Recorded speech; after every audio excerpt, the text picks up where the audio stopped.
My last year with WCW, I worked 60 days.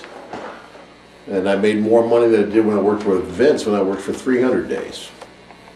You know, and I got a family to support. Were you frustrated or had any resentment towards the company at that time, or were you just looking at the One of the picture? worst times I've had in the business. The young guys, I was one of the last of the old timers in WCW. Everybody else had left. Macho, Hogan, they were all gone. All the old school boys that were there were gone. Nasty Boys, everybody was gone.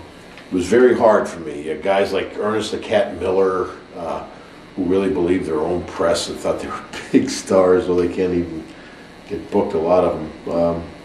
It was a hard time.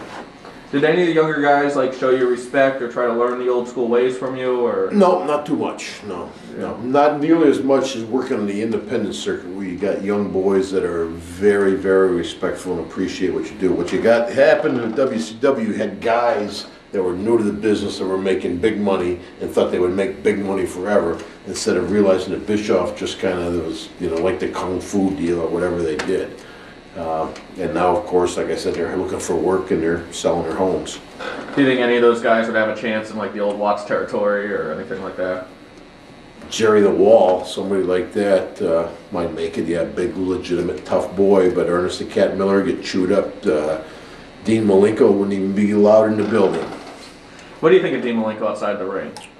I don't like Dean. You know, I think Dean's a big shot, and I think he thinks he knows the business. And you know, it's not like we have an open hostility, but we're just not friends.